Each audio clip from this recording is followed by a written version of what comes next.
What's up, everybody? Welcome back to another episode of Go Talk Markets. Not powered. This is the second week in a row I've done that. Presented by the Give Us a Shot Network. This is a first. For the first time ever, I'm wearing over-the-head wired headphones because I'm irresponsible and I left my AirPods at work. But nonetheless, for the first time since the Super Bowl, Steezy A. Smith is joining us on the show today. And there's a lot to talk about. Week 1 of the NFL season has come and gone. Week 2 kicks off tomorrow with the Philadelphia Eagles taking on the Minnesota Vikings. And so today is Overreaction Wednesday. There's a lot to talk about. There's been a lot of great games, a lot of bad games, a lot of great performances, and a lot of bad performances. So stay tuned next for Go Talk with Marcus. Give them a shot to do what?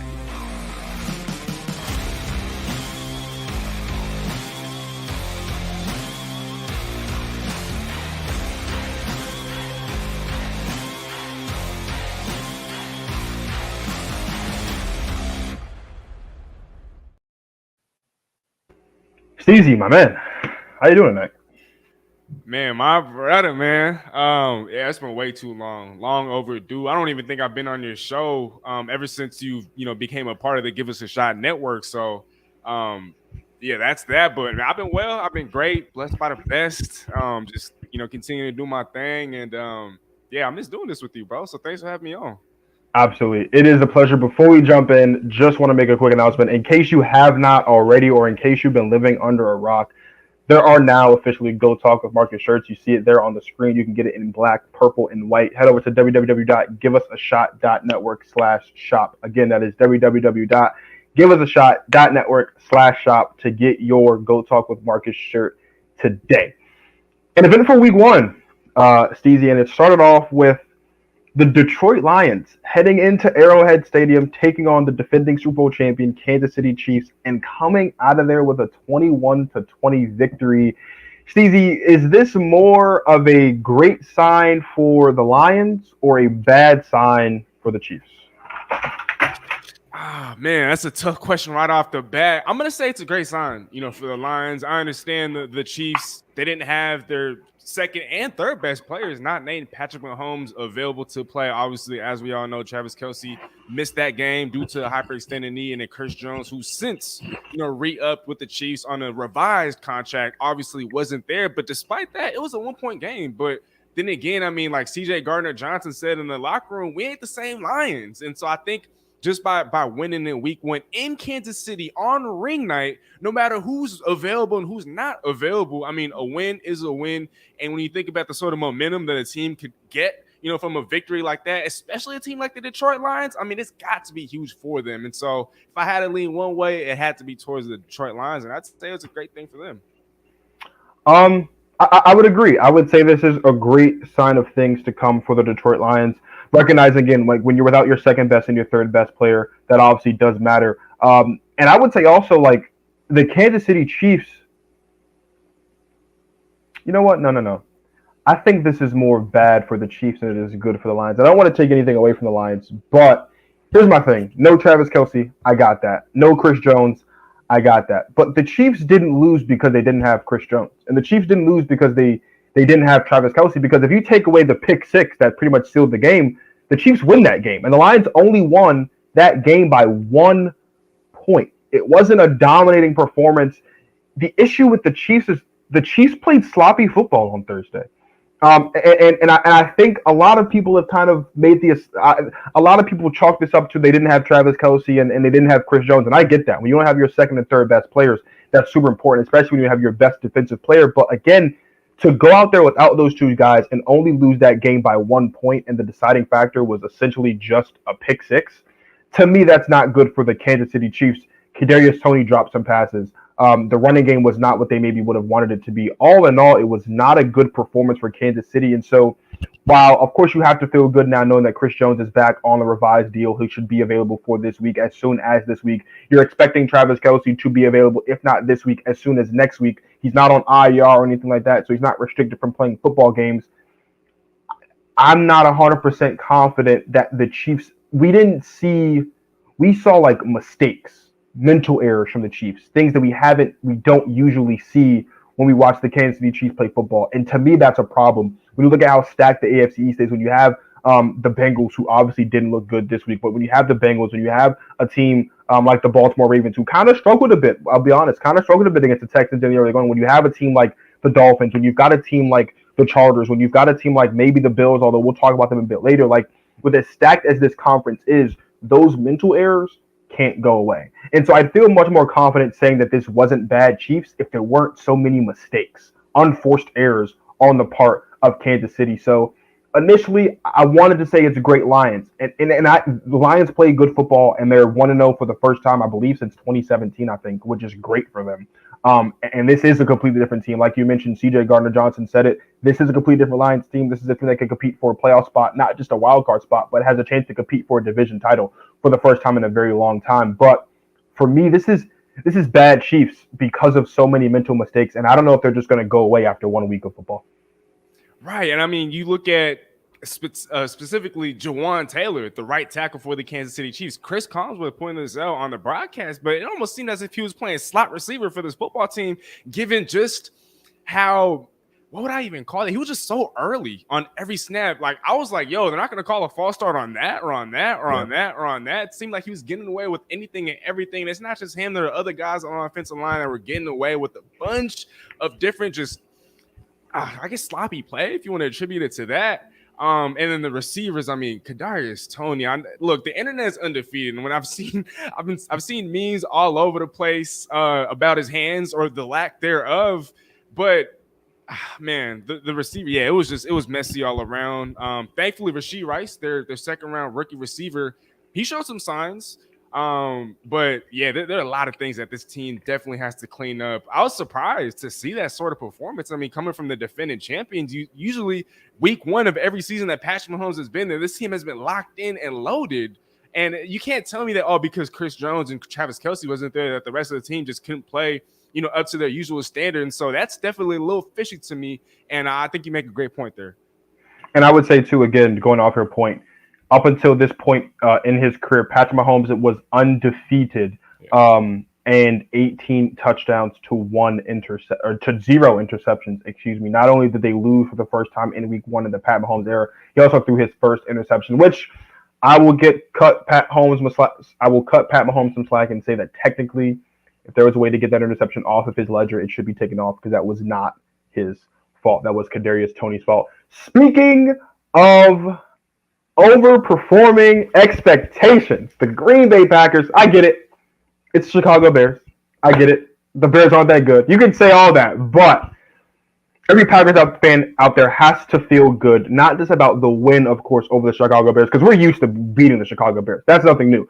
What we have to feel good about, though, is the way that Jordan Love performed out there. 245 yards, 3 total touchdowns, had the highest pass rating of any quarterback in Week 1, played great football. I get it. It's just the Bears. But what I will say is, number one, the Packers were underdogs heading into that game against the Bears, and also every member of the NFL on Fox crew that Sunday picked the Chicago Bears to win that game. So say what you want. No one expected us to win that game. We went into Chicago and we won that game. Jordan Love, does this game mean something or does it not mean something because it was against the Bears?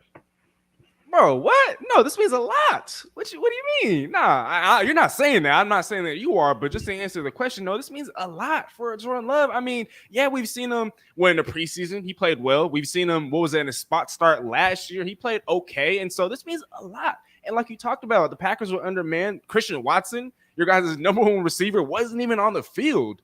And, going back to what you said real quick, the whole NFL and Fox crew, I consider me a guilty party as well because I picked against the Packers. And in my weekly NFL pick'em, this little tournament that I partake in every week, I had the Bears, and I almost penciled it in as a lock, and without taking into account the history between the two teams. And so, shoot, I should have known better. And with the Bears, I was just thoroughly disappointed. I mean, what? DJ Moore, your prize acquisition, 2 catches for 25 yards. Justin Fields was supposed to take that next step forward. The running game was nowhere to be found. I'm not so sure what to make of this football team. I guess we'll see what this team is made of come week 2, come in a couple of days. But No, going back to your question, this absolutely means a lot for Jordan Love. 9.1 yards per attempt, a QBR over 100, 3 touchdowns, 0 picks. I mean, he was super efficient, hyper efficient, and again, he was missing guys, and so no, this means everything. This means a lot, actually. Let me not say everything, but it means a lot. I think there's no better way to start the season than to get a win with Jordan Love in his first game versus a division rival, no matter who it is. I know it's the Bears, but a win is a win is a win is a win in the NFL. Number one, number two, it wasn't a sloppy win. Like it was a dominating performance. It wasn't this knock 'em out, drag 'em out type of deal. Like it was. The final score was 38-20, but that the final score doesn't even reflect just how lopsided the performance was. When you look at what Jordan Love did on the field from the quarterback position in his first NFL start, all eyes on him. He showed up and he showed out. However, I wouldn't be the fan I am of the Packers if I wasn't critical of one very, very, very important thing. Matt LaFleur forgets who the best player on the team is too often for my liking as a fan, and I would say too often just in general to prove that to qualify as being a good head coach. There's no reason why Aaron Jones should have the limited number of touches that he does on a consistent basis. I do not like it. When you have the talent that you have in the backfield and Aaron Jones, and even to a lesser degree A.J. Dillon, they have to touch the ball more. Whether it's on the ground as a running or whether it's out of the backfield as receivers, they have to touch the ball more. It takes more pressure off of your young quarterback. Now, here's the thing. The schedule's not doing us any favors because next week we have to play Atlanta, and Atlanta's also not a good football team. And even though they're 1-0 and they had a great game against the Carolina Panthers, let's say the Packers do win this game against the against the Atlanta Falcons next week. As a fan, I'm convinced that no one's going to have any faith in us until we get to our game against the Saints. That game, I think, is going to be the game. That performance from Jordan Love against the New Orleans Saints, against that defense, is going to determine really what we can expect from Jordan Love. This is no disrespect to the Chicago Bears. This is no disrespect to the Atlanta Falcons. But number one, it'll be the toughest team on the schedule to that point. Number two, it'll be the best defense that we face so far that season. We won't face another defense of that caliber until we get to week 7 after our bye against the Denver Broncos. But number three, and most importantly, it's Jordan Love's first home game. It's going to be his first time in the regular season at home in Green Bay, in front of the Green Bay faithful, playing a football game. And so to me, it doesn't matter what happens next week against the Atlanta Falcons. Of course, as a fan, I want us to win this game. But for me, I'm focused on week 3. I'm focused on what will Jordan Love look like against an experienced defense that has Tyrann Mathieu and has Cam Jordan. What will they look like against a guy in Demario Davis and a defense altogether that I think is super underrated? That's a high-quality defensive unit, and it is his first home game. I loved what I saw from Jordan Love, of course, as a fan. I love that he started the season off strong. But most importantly, it is the Chicago Bears. And so we do have to temper expectations just a little bit. But the Chicago Bears, what are we doing? Like you mentioned, DJ Moore, 2 catches, 18 yards. Like that's not – they were the only team last year to run the ball more than they passed. And they got DJ Moore and they decided to air it out. But it's not working. And if you're DJ Moore and if you're the Chicago Bears, you have to figure this out because that was supposed to be the key to get Justin Fields to the next level. And if it's not working, what are you going to do? And I look at the running game. What they wanted to do going into the season was, take some of that pressure off of Justin Fields. But who led this team in rushing? Justin freaking Fields. And so if I'm the Chicago Bears and I really want to help accelerate the development of a Justin Fields, I'm contacting Indianapolis ASAP. Yo, what's it going to take for a Jonathan Taylor? You want a first-round pick? I'll give you a first-round pick. Jonathan Taylor, you want to be the highest-paid running back in football? Well, Justin Fields is still on his rookie deal. I'm going to pay you and make you the highest-paid running back in football. If not Jonathan Taylor, then trade for somebody else. Bring somebody else on board because Justin Fields, I don't think he can sustain that sort of level of play, especially given the issues revolving around the offensive line. This is still one of the lower-tier groups, in all the NFL. And now here he is running for his life. And on top of that, he has to carry the load rushing. Like what's going on here? And then you can't give up the number 1 overall pick, trade down, and then acquire DJ Moore and misuse him. I understand you guys have one of the best corners in all of football in a Jair Alexander, but this is where you get creative. This is where you manufacture touches for your de facto number 1. This is where you did you watch the Seahawks and the Rams game? I did. You did. And so you see how the Rams, they were able to utilize Tutu Otwell. They'll send him in motion, and he literally have a running start in motion because he's such a small guy. He's about my high, 5'8", 5'9", less than 200 pounds. He's going to get jammed at the line. And so for a guy like that to get open and to have a clean release and not get jammed, you set him in motion. You do whatever it takes. And so with the Chicago, there's plenty of things that you could do. And so you can't sit here and tell me that because you're going up against Jair Alexander, that's your excuse for 2 catches, 25 yards. BS.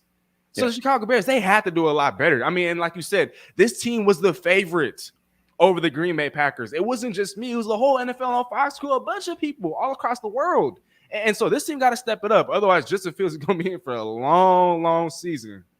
Speaking of someone that could be in for a long, long season, let's move out of the NFC North, go to the AFC North. Days after becoming the highest paid player in the history of football, my guy, Joseph Lee Burrow, showed up to Cleveland and threw for 82 yards. Not 82 yards on one drive, not 82 yards in the first quarter, not 82 yards in the first half. 82 yards in the game. So much so that he was benched midway through the fourth quarter because enough was enough. Joe Burrow is 1-5 in his NFL career against the Cleveland Browns. And as much as it pains me to see my guy, Joseph Lee Burrow, struggle like that, I got to give credit where credit is due. Steezy, what statement did the Cleveland Browns make this past Sunday, holding one of the best teams, not just in the AFC, one of the best teams in football, one of the best offenses in football, to 3 points? Hey, we here, baby. And to take a line from C.J. Gardner-Johnson, these ain't the same old Browns. And these are dogs, not elves, because the Cleveland Browns, I've had them pegged as a contender, as a dark horse contender coming out of AFC, and this victory did nothing but reinforce, that very sentiment. And I think with the Cleveland Browns, I mean, look, with that defensive coordinator, Jim Schwartz, coming to town, the way that he was able to kind of mismatch coverages, the way that he was able to send guys after Joe Burrow, they just looked confused all day long. Chalk it up to weather, chalk it up to being a division opponent. You could chalk it up to Joe Burrow constantly, struggling against the Cleveland Browns for whatever reason it may be. But this Cleveland Browns team looks different. It feels different. They play different. Deshaun Watson, I'm not going to say that he's back to being the Houston Deshaun Watson, but I think the signs are trending upward, in that regard. Nick Chubb obviously was continuing to do his thing. But this team has a lot of weapons. I think this team is primed to compete, not only in the AFC North, but in the entire AFC. And NFL better watch out, because I got something I want to say about the Cleveland Browns later. Look, I'm on record as saying that I think that if there's one division in football that can put all 4 teams in, it is the AFC North. Now, granted, the Bengals and the Steelers didn't do me any favors with how pitiful they looked on Sunday, but the Cleveland Browns proved a point defensively that they have an argument to be one of the best defenses, if not the best defense in football. No, they're not the best defense in football. We saw the best defense in football play football on Sunday night and smack around the New York Giants on Sunday Night Football. That's the best defense in football. But if you are the Cleveland Browns, you have to feel good. I am not 100% sold on what I'm seeing from Deshaun Watson. Maybe he can tell me that I'm wrong the next 3 weeks before we get to the quarterway point of the season, because I'm not sold. I don't know if we're going to get back to that Houston Deshaun Watson. But when you're the Cleveland Browns, when you are Myles Garrett, when you are Denzel Ward, and when you have all of that talent, it's about time that the Cleveland Browns play football that matches who they have on paper. Because on paper, this is one of the best teams defensively in football. And on paper, this should be one of the best teams, period, in football. This is a team that staked their claim that we are not going anywhere. Like, we recognize what Lamar Jackson and the Baltimore Ravens have done in their tenure. We recognize what Joe Burrow and the Cincinnati Bengals have done in the last 3 years of Joe Burrow being healthy, or the last 2 years, really, of Joe Burrow being healthy. But we're here to stay. And you can talk all you want about how Mike Tomlin has never had a losing season. You can give all the credit you want to give to Lamar Jackson and how he's probably one of the most prolific weapons in football. And you can sit here and you can say that Joe Burrow is the best quarterback in football, not named Patrick Mahomes. But the Cleveland Browns made a statement on Sunday that we are here and we're not going anywhere, and they want their respect, and they deserve it. When you beat, I know they've beaten them. It's dating back to the past 7 meetings. They are 6-1 against the Cincinnati Bengals in their last 7 meetings. They've lost 1 game, and Joe Burrow's only been able to beat this team 1 time. This is the one team that Joe Burrow has constantly had struggles with, and that means a lot in this race, in this division's race. All divisional matchups mean a lot, but these divisional matchups in a division that is as physical and as tight and as talented as this one, every single game matters, and it's those 6 games between the divisional opponents that's going to decide who goes where. Because as we know, one game is the difference between home field advantage in the playoffs and having to go on the road to make it to the Super Bowl. And in this division, you want that home field advantage, because if there's 4 places you don't want to go play playoff football, it's all 4 of these places. You don't want to go to Cincinnati. You don't want to go to Baltimore. You don't want to go to Cleveland. You don't want to go to Pittsburgh, because those fans are so ravenous. Those fans are so thirsty. Those fans are so dedicated. Those fans are so loyal. And so the Cincinnati Bengals have to be better. They must be better. And I expect that they will be better. They were just simply outmatched. We will see what they look like when this matchup heads to Cincinnati later on in the season. But you have to give respect to the Cleveland Browns. This is not like the Kansas City Chiefs, where there were just a couple of mental arrows. The Cincinnati Bengals were simply outclassed by the Cleveland Browns. And it's the first time in the Joe Burrow era of Joe Burrow being healthy where Joe Burrow and the Cincinnati Bengals offense couldn't get a single thing going. And when you have one of the most prolific offenses in football, probably arguably the best wide receiving trio in football, arguably the best skill group in general in football, the overall offensive artillery altogether, when you throw in Joe Burrow, probably the best in football, you cannot go anywhere and only score 3 points. That is unacceptable. The Browns did their job. And like you said, they are dogs, not elves. Jamar Chase didn't do the Bengals any favors, giving them some bulletin board material. That's the second time the Bengals have given their opponents on the road some bulletin board material, and it's bitten them in the butt. But the Bengals got to get it together. And I think they will. Oh, yeah, no doubt. I mean, you can't have a game in which Jamar Chase finishes with 39 receiving yards. You can't have a game in which T. Higgins is targeted 8 times and gets 0 catches for 0 yards. You can't have a game in which you finish with only 3 more first downs than you did points. And you didn't have that many points to begin with. You had 3. And so this team is definitely going to pick it up. I mean, they really have no choice but to, especially when you have a roster as talented as them. T. Higgins, there's reports that he's possibly going to hit free agency after this year. And so this is Joe Burrow, not arguably, but this is probably Joe Burrow's last year with 2 star receivers, at his disposal. And so if they're going to do anything, if they're going to go on a run, it's going to have to be this year, unless you're able to replace T. Higgins in the draft or in free agency next year. But, that's easier said than done. It is 100% easier said than done. Let's stick in the AFC North. Like I said, the Bengals didn't do me any favors when I said that this division could put all 4 teams in. The Steelers didn't do themselves any favors by making people believe that Mike Tomlin can go an 18th consecutive season without a losing season. Now, in their defense, they did face up against a motivated San Francisco 49ers defense with a massive chip on their shoulder. There was a point in that game, though, where the Steelers had a singular rushing yard, and the San Francisco 49ers had 199. Not only were the Steelers beat down defensively, they were boat raced offensively. What do the Steelers need to do moving forward to prove that the preseason wasn't just a fluke and that Kenny Pickett really is the answer and the future in Pittsburgh? Dwayne, I think that's a question that I don't quite have an answer to. Yeah, I've never been a big Kenny Pickett believer, and this is no shade, no hate, no disrespect towards him, but I just don't see it. I don't see what everybody else has been seeing with the Kenny Pickett. And you look at Deontay Johnson, his number 1 receiver outside of George Pickens, he's set to miss the next 3 to 4 weeks with a hamstring injury. Pat Freiermuth, their starting tight end, I don't know what his status is as far as his availability, come this weekend, but he didn't leave the game, or he left the game injured. George Pickens, he didn't have the best of games. Allen Robinson was their number 1 receiver. A lot of people have talked about how he's been washed up for the last couple of years. The offensive line is still young and inexperienced. I don't know if this Pittsburgh Steelers team if they have the pieces to turn it around, because first of all, I don't believe in their quarterback. And offensive line play, it's still abysmal. They still have Matt Canada at offensive coordinator. I don't have an answer for you, my brother. I'm sorry. I have the utmost faith in Mike Tomlin all the time, right? Because there's no reason not to. There is no reason not to. I'm tough. This is a tough spot to be in. When you think about the Pittsburgh Steelers, you think about running the ball, you think about defense. Their defense was boat raced, and their offense was beat down.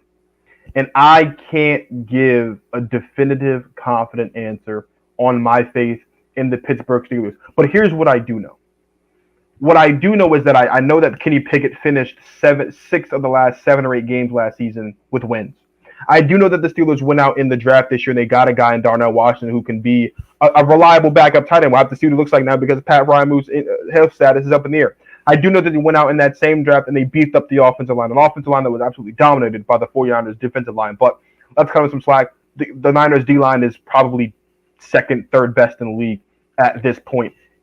The receivers weren't there, and so now you're going to have to look to an Allen Robinson. You're going to have to look to a Deontay Johnson, who I think he also may have had a hamstring issue or something like that in that game as well. So my big thing is Kenny Pickett.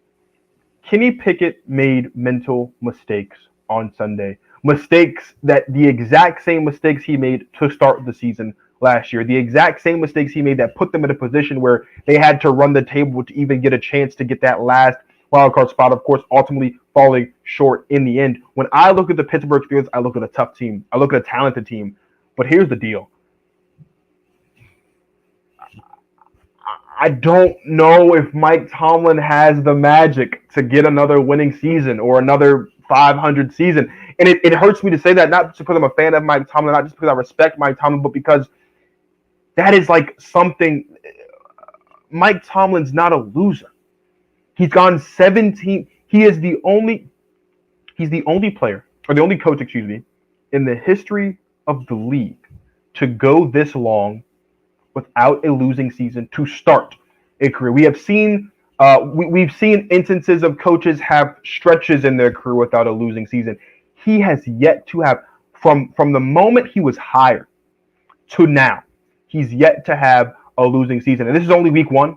I know that. I understand that. I recognize that we've got a long season ahead. They have, I would say, a pretty favorable schedule. I think that they're probably going to get at least 2 or 3 wins within the division. I'm sure that they will get wins elsewhere. But last week, this past Sunday, that performance, if that's the Pittsburgh Steelers that we're going to see every single week, we might have to put that first losing season on Mike Tomlin's ledger. And as a fan of Mike Tomlin, as someone that I can't wait to see be inducted into the Hall of Fame inevitably as soon as his Hall of Fame career as a coach is over, that's a tough pill for me to swallow. So I know it's a tough pill for Steelers fans to follow. I do have the utmost faith and the utmost belief that they will make it interesting because they always do. It's never a foregone conclusion in the beginning. It always takes a while to get there. But that Steelers team that we saw on Sunday is not a team that's going to finish the season with at least a 500 record. See, Dwayne, I have the same affinity for Mike Tomlin. I love watching Mike Tomlin do his thing. He's still a top 3, top 5 coach in all of football for me, but I just look at the AFC. Heck, I'm looking at his division, and I've had this team pegged, to finish in last place in their own division, let alone the entire AFC, which is obviously considered the stronger conference in comparison to the NFC. I just don't know if he has enough, but like you said, I mean, he's done more with less in the past, and he's just a guy that refuses to lose. There's going to be a lot of time or games in the NFL in which an inferior team is going to be a superior team because of supreme coaching. And that's the one advantage that the Steelers have over a lot of teams in the National Football League, but the injuries are starting to stack up. We talked about the injuries on offense earlier. Cam Hayward, a very underrated defensive lineman, is on IR, I believe. Or is he on IR? Well, he's set to miss the next 3 plus weeks. And he's very vital to that team's success, and especially to what they do defensively. TJ Watt had a monster performance, 3 sacks, among a plethora of other things that he was able to do, but he can't do it alone. And so Kenny Pickett is going to have to step it up. Like you said, he had a great preseason. This team was winning football games with him down the stretch last year. It just was a little too late. So we'll see what happens. I don't want to completely dismiss him and just say that it's impossible for him to, to kind of prove me wrong. I just don't have the belief in it. I need to see it first to believe. But again, Mike Tomlin is still there. So we'll see what he can squeeze out of this football team. That's a great point. And as I said at the top of the show, this is Overreaction Wednesday. As always, there's always overreactions that take place after week 1 concludes. So, Steezy, we're going to do highest of highs first. Give me 3 overreactions that you think are most positive for any team across the league based on what you saw in week 1. So for one, and I talked about the Cleveland Browns earlier, and I told you that I had something I wanted to say. So I mean this when I say it, but I think the Cleveland Browns are legitimate contenders not only to win the AFC North, but I think they're legitimate contenders to represent the AFC in the Super Bowl. 1. 2, I hate to speak positively about this team, especially after the beatdown that they gave us on our home turf, but the LA freaking Rams are contenders, playoff contenders, not Super Bowl contenders. Let's not get those two things twisted. But the LA Rams are dark horse wild card contenders in the NFC. And 3, oh man, this is gonna pain me to say, but the Cowboys are going to be the NFC representative in the Super Bowl. So I hate to throw salt on the wound, but I just we'll do it later. We'll get to that later. So my highest of highs. I mean, it's pretty simple. I've got 3 of them, and it's all kind of laid out for me. And I'm going to start with the Dallas Cowboys. I'm going to start where you left off. That Dallas Cowboys team, and I want to be super clear when I say this. The Dallas Cowboys that got on their team jet, got on that plane, flew to East Rutherford, New Jersey, landed in East Rutherford, New Jersey, and opened up their season with a 40-0 shellacking of the New York Giants. That Dallas Cowboys team. That Dallas Cowboys team that did something that's never been done in a single game in the history of football. What is that thing? They blocked a field goal for and returned it for a touchdown. They got a pick 6. They won the turnover battle 3-0. They won the sack battle by 7-0. That feat, those stats together have never been done in a single season. The Cowboys did it in a single game. That football team that showed up to play the New York Giants this past Sunday night, that team is not only the best team in the division, that team is not only the best in the NFC, that team is the best team in football. And that Dallas Cowboys team, the team that we saw on Sunday, is the team that's going to win the Super Bowl championship come season's end in February. That is how good that performance is. The Dallas Cowboys showed us something that we haven't seen in a very long time. And I know what the Dallas Cowboys haters are going to say, oh, well, we didn't see Dak do this. We didn't see Dak do that. Well, gee, brother, gee, sister, when your defense is that dominant, what does Dak need to do? What does CeeDee Lamb need to do? What does Tony Pollard need to do? What does the offense need to do when your defense is that prolific? Staying on that same Dallas Cowboys wave. I said last week in my season preview episode that Michael Parsons is the best defensive player in football. And I mean that. And I also said that if Michael Parsons has a career year like I think he will, he can break the sack record this season. And I believe that as well. He can get 23 sacks this season. He's off to a good start. If the Michael Parsons we saw on Sunday shows up for the rest of the season, that Michael Parsons isn't just the defensive player of the year. That Michael Parsons is the NFL MVP. There is no one better in football than the Michael Parsons we saw show up to play football this past Sunday. And I know that he missed a couple snaps down the stretch and a couple possessions down the stretch. Rightfully so. When you're up 40-0, you take out all your best players. But that Michael Parsons, the dominance that we saw, getting through double teams, getting through single teams, Michael Parsons is slowly entering the upper echelon of all-time great defensive players that we've ever seen step foot on the game, on a football field. Your Aaron Donalds of the world, your Lawrence Taylors of the world, your Mean Joe Greens, your Reggie Wrights, those guys, game records at the defensive line position. That is where Michael Parsons is slowly creeping towards. And if he has a season that mimics what we saw on Sunday night, that guy's the best defensive player in football. That guy's the defensive player of the year. Most importantly, that guy's the NFL MVP and arguably the best player in football. And then number 3. And I've been beating this drum all off season, so this isn't really an overreaction for me. I'm just confirming it. And I hate to do this at the expense of my guy Steezy A Smith here, but I have to do it. Someone has to say it. The Los Angeles Rams haven't gone anywhere. I don't know where people thought they were going. Like, last season was a bad season. Last season was historically one of the worst follow-up seasons for a Super Bowl champion in NFL history. I get it, but let's put that in some context. Matt Stafford missed about 6 or 7 games last year. Cooper Kupp missed a bunch of games last year. Aaron Donald missed a bunch of games last year. We started off the show talking about the importance of the absence of Travis Kelce and Chris Jones. When your three best players miss half the season collectively, individually, that's 18 games collectively that they didn't play together, of course. That's bad. The Los Angeles Rams aren't going anywhere. That LA Rams team that we saw this past Sunday that saw Tutu Atwell, and I hope I say his name right, Puka Nakua, however you say his name, each go off to a tune of 119 yards passing. That offense, those two, the way that they perform, number one, if you're a Rams fan, you can breathe a big sigh of relief. You can breathe easy these next 3 weeks while Cooper Kupp is out. But more importantly, what that means is now there are people on that depth chart behind Cooper Kupp that defenses have to worry about. And maybe you can say, well, maybe they only had those games because Cooper Kupp was out. I would agree with you if only one of them did it. But we got two guys each go off for 119 yards passing against what's supposed to be one of the best secondaries in football. And so if you are an LA Rams fan, you feel super, super confident about what you saw your offense and what you saw your football team go out there and be able to do. And if you're an LA Rams fan, you can comfortably say that not only has my team not gone anywhere, but this team can still be in the thick of things in an NFC conference that is still very, very, very, very loose. Those are my three highest of highs for the week. Now let's get into some lowest of lows. What are your three lowest of lows for the week one? Man, so number one, I got to start off with the team that the Cowboys dismantled, and the New York Football Giants. I think this team is going nowhere fast. I mean, I understand that they went 0-2 against the Cowboys last year, but to fall flat on your face at home, 40-0, that unacceptable, especially for a team coming off a playoff appearance. Danny Dimes just got paid. Saquon kind of got paid.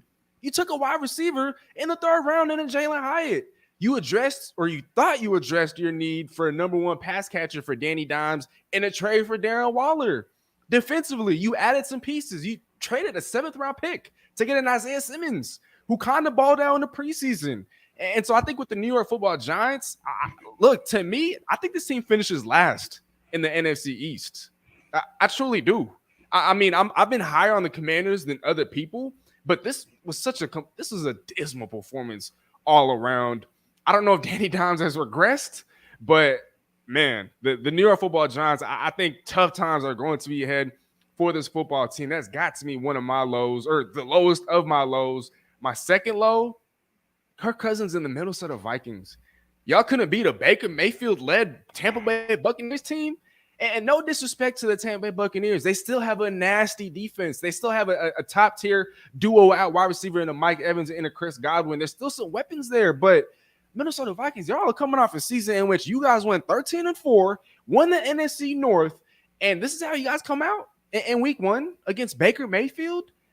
Again, there's a theme here, but I think the Minnesota Vikings, if they don't get things in control fast, they could have finished last in their own division. We know what your Packers are now capable of. The Bears, I think they're still a team that could possibly ascend. You know, the talent is there. And then the Detroit Lions, I mean, no one's touching. I don't think right now, I think the NFC North is the Detroit Lions to lose. And so the Minnesota Vikings, they're also a team that's in danger of going from first to last. You know, every year before the season starts, you know, the people like us, guys in the media, we're always talking about which team is going to be the first, or which team out of this division or that division is going from last to first. Well, the Vikings, I think they're on the way to finishing from first to last. They're going from first to last if they're not careful. I mean, they have all this talent, they have all these pieces, but last year their record was only 13-4 because of their record in one-score games. Now they're off to a very rocky start, and so I don't know what's going on there. And then 3, Seahawks fans, if you're tuned in, you might want to cover your ears. But ever since Seattle left Germany last season, my Seattle Seahawks, if I'm not mistaken, are 3-7 or 3-8 in their last 11. And Dwayne, I know you saw this post on my Instagram the other day, And some people have actually gone up to me and they're like, how is a game from last year relevant to this year? I'll get to that in a little bit. But in the second half of the last 2 games that Seattle's played against the Rams and the 49ers, they have been outscored by an astonishing score of 48-6. 48-6 in the second half. And that's in stark contrast to what they've been able to do to their opponents in the first half of games, in which they've outscored the Niners and the Rams 30-23 in the first half. But then the second half, things have just imploded. And I'm saying all this to say that I hope that this doesn't become a pattern, but what if this is the start of my team just being exposed? Right? And so I'm not going to sit here and say that Seattle isn't going to make the playoffs. I'm not going to sit here and say that it's time to panic in Seattle. But again, and I hate that always has to get to this point because I'm not calling for the man's job, but you got to look at the head honcho, Pete Carroll. I mean, if you watch that game, right? That defense. Oh, you know I watched that game. Yeah. Look, there is simply, I know Devin Witherspoon didn't play. I know Jamal Adams didn't play, but why are we still running the same stuff that we were running back in the Legion of Boom heyday? Like, that stuff isn't going to work anymore.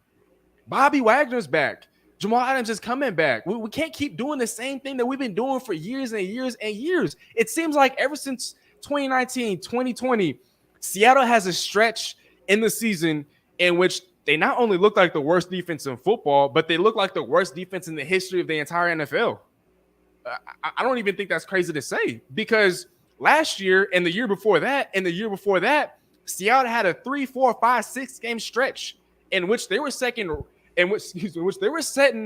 record numbers for futility. And so if Pete Carroll doesn't switch things up in a hurry, in a jiffy, if he isn't ready to let go of some of that pride, let go of some of that ego, man, my Seahawks could fall out of the playoff race in the NFC almost entirely. So we better get it fixed. I'm glad you said it, so I don't have to. Because the Seahawks are on one of my lowest of lows. I spent the entire offseason. The Seattle Seahawks are not a bad football team. I want to make this crystal clear. I do not think the Seahawks are a bad football team.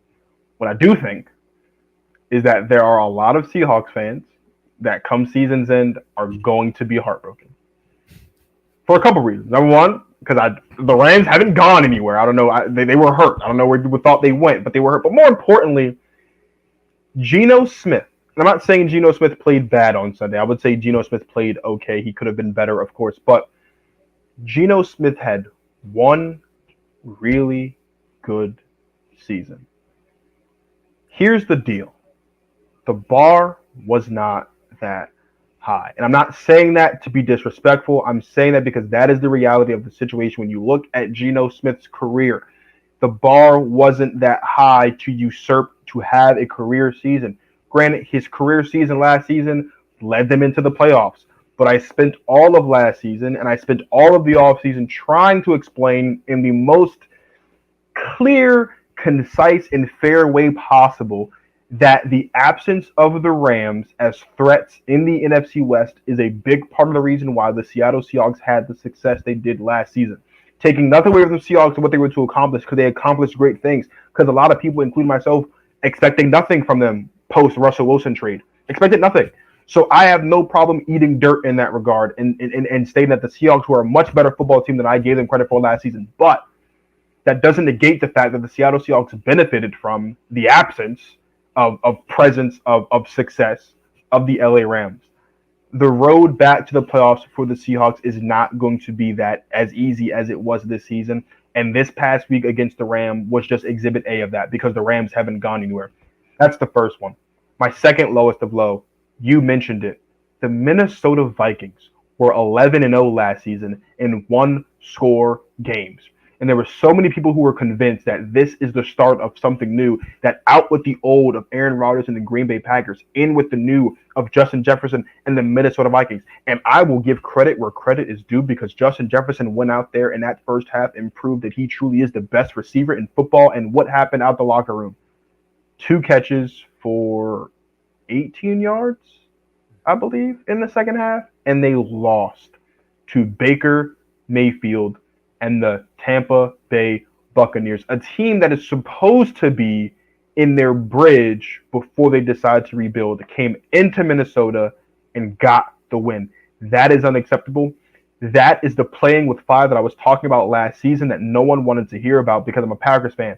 Fine. The proof is in the pudding. If you can't win one-score games, you can't be successful. Why were the Vikings 13-4 last season? Because they were 11-0 in one-score games.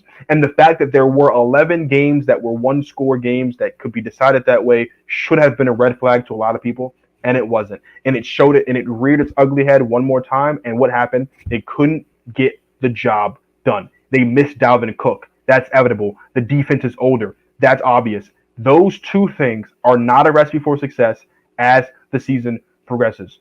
For me, though, the absolute lowest of low is Josh Allen.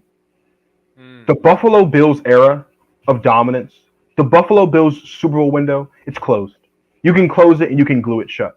Josh Allen looked absolutely god-awful on Monday night. He looked ridiculous. He looked like he didn't belong on an NFL field. That is how bad he looked. Josh Allen performed so bad on Monday that Jordan Whitehead got paid $250,000 for meeting what was supposed to be a season's end incentive of getting 3 interceptions, and he met that goal in one game thanks to Josh Allen. If I was Jordan Whitehead, I would donate a couple $100 to Josh Allen and whatever foundation he has and thank him for getting me paid $250,000. That is unacceptable. When you are supposed to be the heir apparent to Patrick Mahomes, when you are supposed to be at worst the 4th best quarterback in football, that is unacceptable. You cannot show up and play the way that Josh Allen played. Here's a stat for you. Since 2022, so last season, including the playoffs, the 3 guys with the most interceptions, fumbles, and turnovers are Matt Ryan, 13 picks, 15 fumbles, 28 total turnovers. Justin Fields, 12 interceptions, 17 fumbles, 29 total. Josh Allen, who's supposed to be, according to most, the 2nd best to most reasonable, the 3rd best quarterback in football, 20 picks, 18 fumbles, 38 total turnovers in the last season and 1 game for Mr. Josh Allen. The argument about whether or not Josh Allen is better than Joe Burrow is done. It's dead. It ended on Monday. The argument about whether or not Josh Allen is better on Jalen Hurts is done. It's over. And ended on Monday. And we need to start having a conversation about whether or not Josh Allen is better than Justin Herbert. Because say what you want about Justin Herbert and the Los Angeles Chargers' inability to be successful in the postseason, Justin Herbert does not turn the ball over half as much as Josh Allen does. Josh Allen is slowly falling down the ranks. The more we see Joe Burrow play football, barring this past Sunday because the defense was great in Cleveland, the more we see Jalen Hurts play football because his stock is ever rising. The more we see Justin Herbert play football, the more we see Tua Tagovailoa play football. If Lamar Jackson comes back and beats who we think he's going to be, we're going to have a serious conversation about whether or not Josh Allen's even a top 10 quarterback come season's end if this continues, if this version of Josh Allen continues. And for me, this isn't an overreaction because I said this last season. There were so many people out there that wanted to make a big deal about the fact that Dak Prescott threw 15 picks last year and led the league in interceptions. But no one said a peep about the fact that Josh Allen did lead the league last year in interceptions. He also led the league in red zone turnovers, had more than double the amount of the next closest quarterback in the red zone when it comes to turnover. But no one said anything because the Bills were always winning 10 games and they were always making it to the playoffs. Enough's enough. The Buffalo Bills are the ultimate bridesmaid. They've had time after time after time after time to prove not only that they're the best team in football, not only they can stop the Chiefs, not only they can win a Super Bowl, but they can even get there. They haven't been there. We watched the Buffalo Bills lose to the Kansas City Chiefs in the AFC Championship game, and they followed it up with the greatest playoff game of all time and a loss in the divisional round. We turned it around last season, and they lose again in the divisional round. This conference isn't getting any easier. This division isn't getting any easier. Now, they can kind of breathe easy because, unfortunately, Aaron Rodgers did pop his Achilles on Monday night, and so now we have to see what Zach Wilson and the New York Jets look like. We can already know what that looks like anyway. But Josh Allen's stock as a quarterback is slowly coming down. And if we continue to see performances like Monday night, throwing multiple interceptions, and literally being the reason your team lost, that game shouldn't have gone overtime. The Jets should have been out of that game after Aaron Rodgers popped his Achilles. It should have been done. It should have been over with. But Josh Allen not only kept the Jets in the game, Josh Allen gave the Jets the game. And so I'm done. I don't want to hear about Josh Allen as an MVP. I don't want to hear Josh Allen as a top 3 quarterback. And I'm starting to not want to hear about Josh Allen as a top 5 quarterback. And if 7 weeks from now, when we get to the midway point of the season, and I take a look, and we all take a look at where the Buffalo Bills are at, and they're still struggling, and Josh Allen's still turning the football over, we're going to have a serious conversation about whether or not Josh Allen's top 10. And I mean that. I mean that wholeheartedly, because enough's enough. Josh Allen's the only quarterback in the NFL that's held on such a high regard that is not held to the standard that elite quarterbacks need to be held to. And if no one else is going to do it, I'm going to do it. We need to start taking a closer look at Josh Allen's status as an elite quarterback in this league. Because elite quarterbacks, when the lights are brightest, don't do what Josh Allen did this past Monday. And Josh Allen, for week 1, is the lowest, the absolute lowest of low for me. Man, that was powerful. Dwayne, I gotta ask, did you watch? Germ had posted a video, and shout out Germ, by the way, if you're tuned in or if you will tune in. Germ, Give Us a Shot Network, my guys, my brother right there. But I thought he put out a very funny video. I mean, his personality, it's just part of who he is, right? He was talking about how with Sean McDermott, this team is going nowhere, and that Sean McDermott is holding Josh Allen and this football team back. What do you have to say about that? Like, if let's say they were to hire an offensive-minded coach, do you think that helped Josh Allen get back on track? Because when Brian Daboll was there, he seems to be this cure to turnover-prone quarterbacks. I mean, ask Danny Dimes, ask Josh Allen earlier in his development.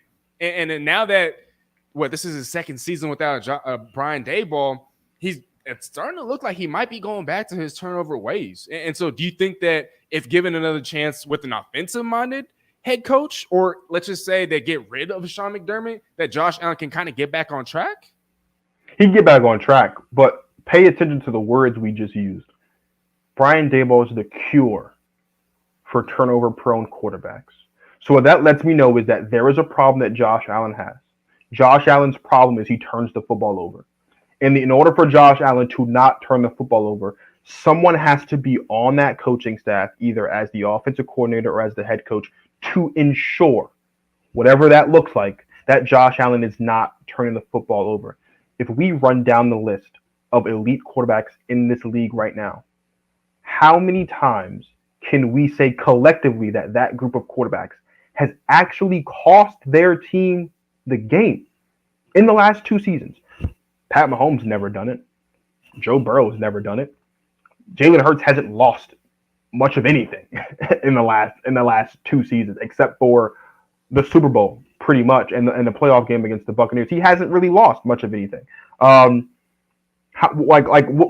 really has Trevor Lawrence, like this version of Trevor Lawrence, lost?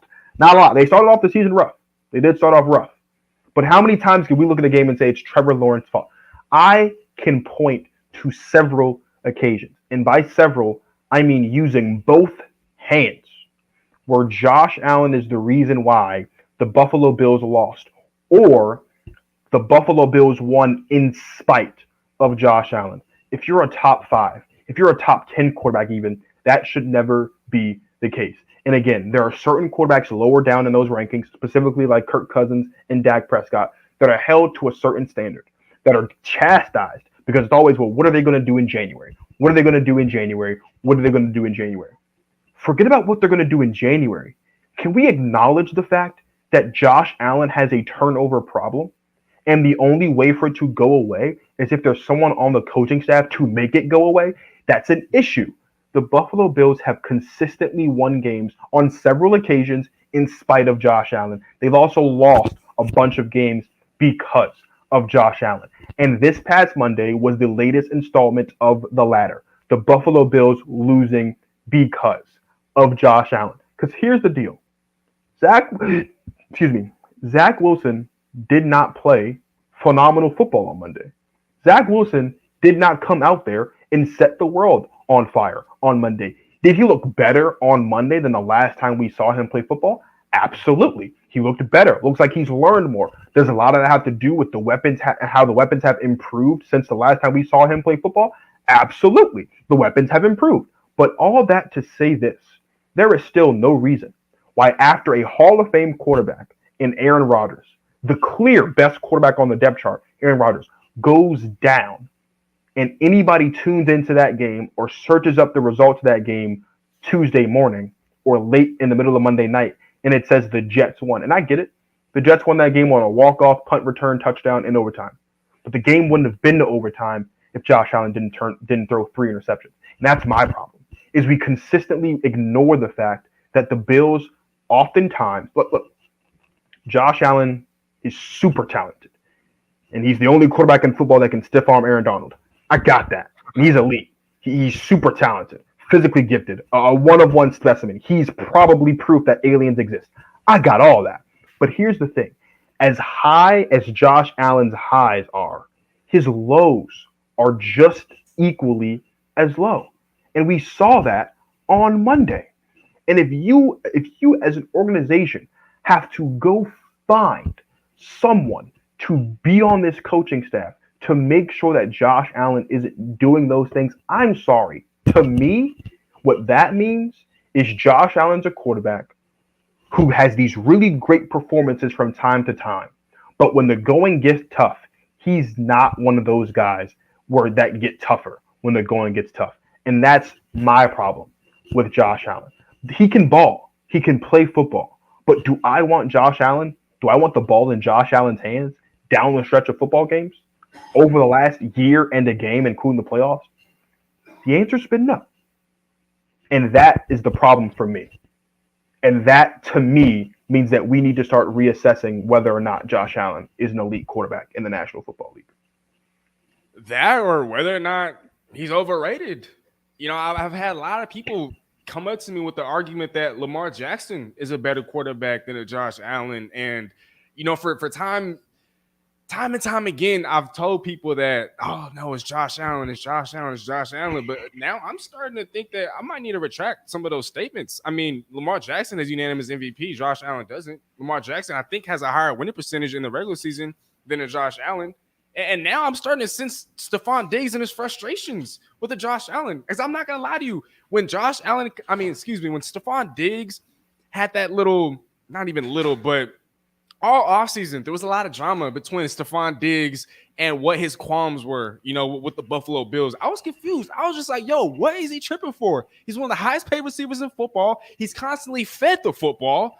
But I think he just saw what we've been talking about a lot earlier than others. Or maybe he was able to realize it before everybody else, before the rest of the public has kind of caught on. And so he knows his quarterback better than you and I do. And so maybe he kind of came to that conclusion like, yo, yes, I'm going to be fed the ball. Yes, I'm going to be paid. But am I going to be winning Super Bowls with the gunslinger of a quarterback and a Josh Allen, you know, on this football team? I don't know. And now he's talked about how, you know, they've kind of resolved the issue or whatever was going on behind the scenes. But have they?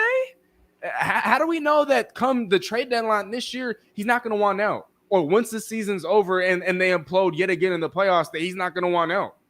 And so now I'm starting to feel for Stephon Diggs. And I'm not going to sit here and say some of the things that you said. I thought you made some great points. I still think that Josh Allen is a top 5 quarterback. Maybe not top 3 anymore, but on the lower end of the top 5 lists. But if you were to slide out of the top 5 and become more of like a top 6 through 10 type of quarterback by season's end, I wouldn't be surprised at all, especially given this downward trajectory that Josh Allen has been on.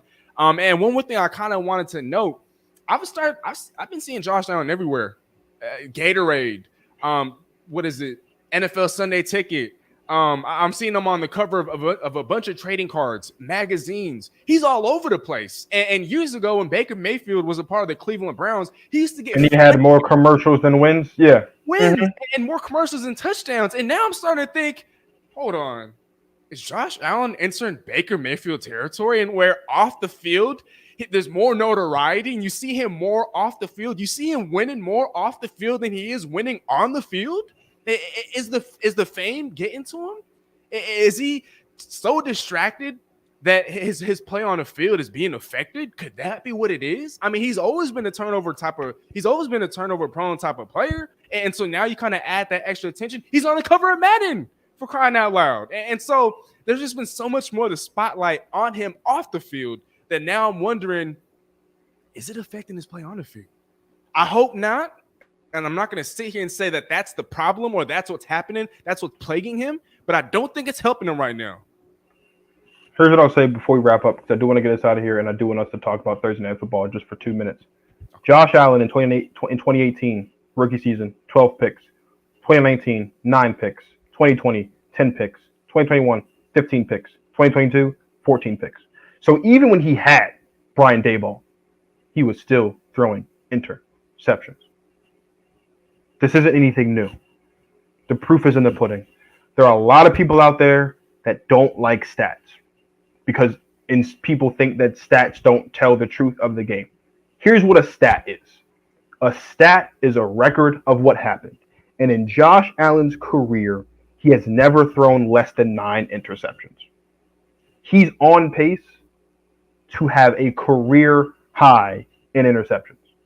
That isn't good. He has a 7% interception rate right now, which means 7% of his passes so far through 1 week, interceptions. Not good. Not top 3, not top 5, maybe top 10. I don't know. If I had to rank 10 quarterbacks right now in the NFL based on week 1, Josh Allen, not on that list. That's all I'm saying. Let's get out of here super quickly, but before we do that, Thursday Night Football tomorrow night, Eagles, Vikings. Oddly enough, these two teams, if I'm not mistaken, also played Thursday Night Football in week 2 of last year. Or maybe it was... I think it was Monday night. I think it was Monday Night Football instead. But still, another primetime matchup for the Eagles and the Vikings. Who do you have winning this game? Man, on a short week, I'm going to have to go with the superior team and the team that's playing at home. Give me the reigning defending NFC Conference champions in the Philadelphia Eagles. Look, we talked about the Minnesota Vikings earlier and how they could possibly be a team that goes from first to worst. And I think if that were to happen, I mean, this is a game that they're probably going to have to lose. I just don't envision a scenario in which Minnesota is able to pull off an upset victory.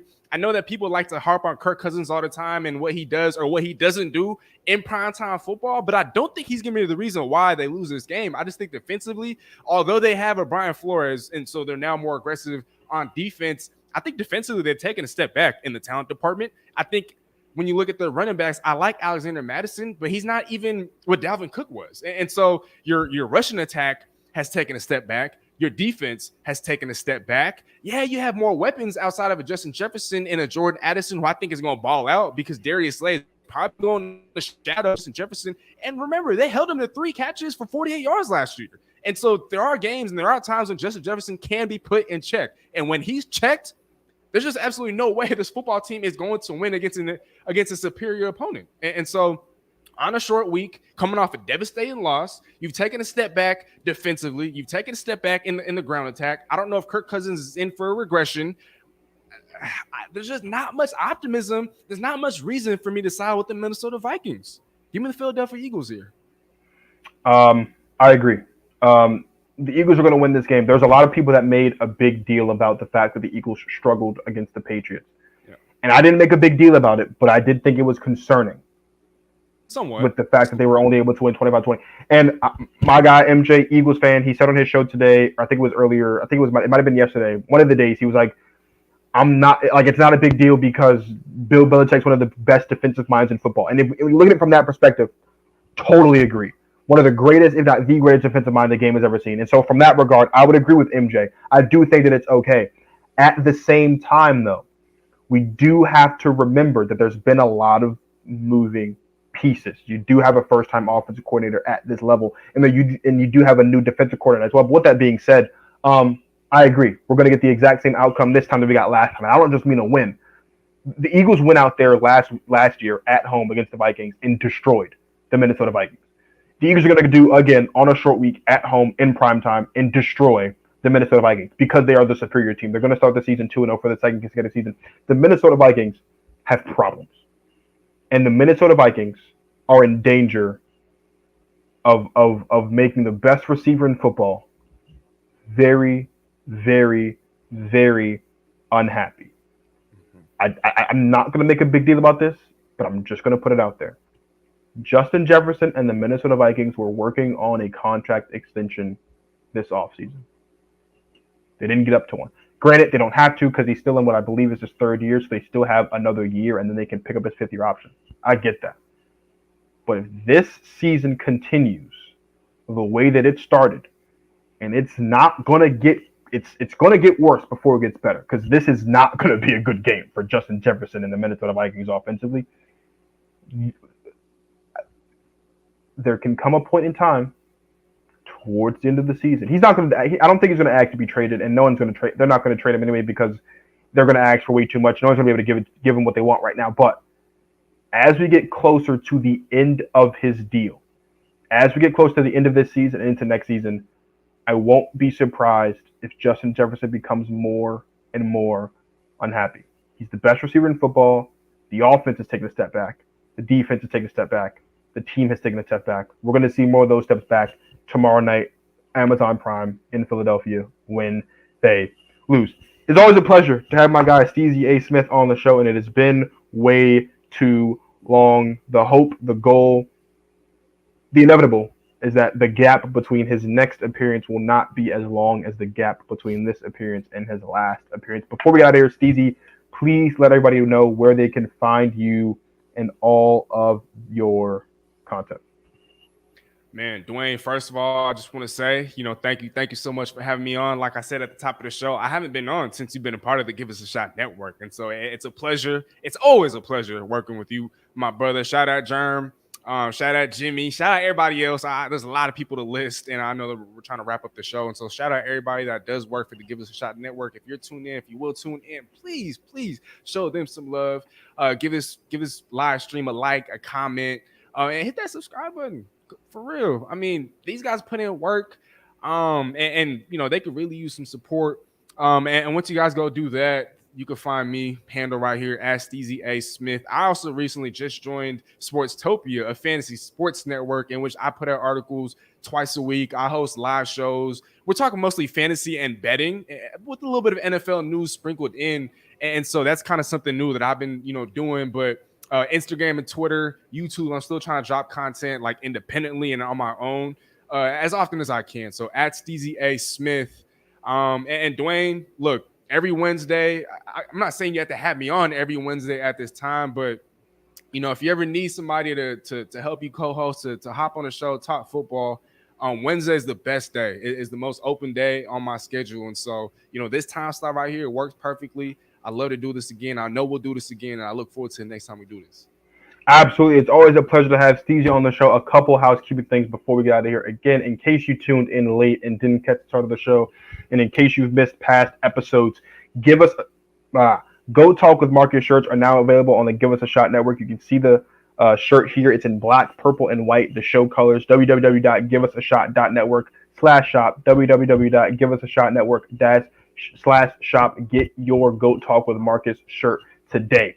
Also, the debut of the Protect Our Queens podcast presented by the Give Us a Shot network was last night. We had the incomparable Keomi McMiller on the show, myself and Martin Sories.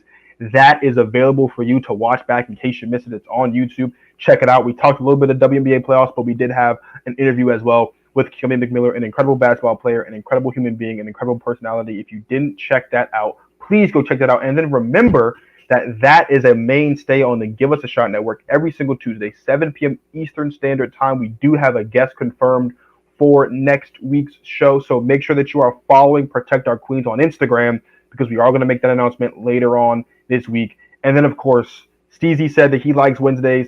I like Wednesdays too. I can't do Tuesdays because I'm doing Protect Our Queens, and you don't want to go on Thursday because it's Thursday Night Football. So Wednesdays, hopefully, schedule permitting, is going to be the night for Go Talk with Marcus from the beginning of the season until the end of the season, every night, either at 8 or 8:30, depending on how things are working out. So always, if you're not already, give a like, subscribe, leave a comment. The show will also be available, I'm assuming, tomorrow at some point on anywhere that you get your podcast: Spotify, Apple Podcasts, iHeartRadio, Google Podcasts, Amazon Podcasts, Sounder, wherever you can listen to a podcast. Go Talk of Marcus and all the shows on the Give It Shot Network will be available. It is truly a privilege and an honor to do this every single week. I have enjoyed doing this for the last 3 years and some change. Can't wait to continue strong into year 4. So for my guy, Steezy A. Smith, this is Marcus of Go Talk of Marcus signing off. Thank you guys for watching. And as always, you guys enjoy the rest of your lives.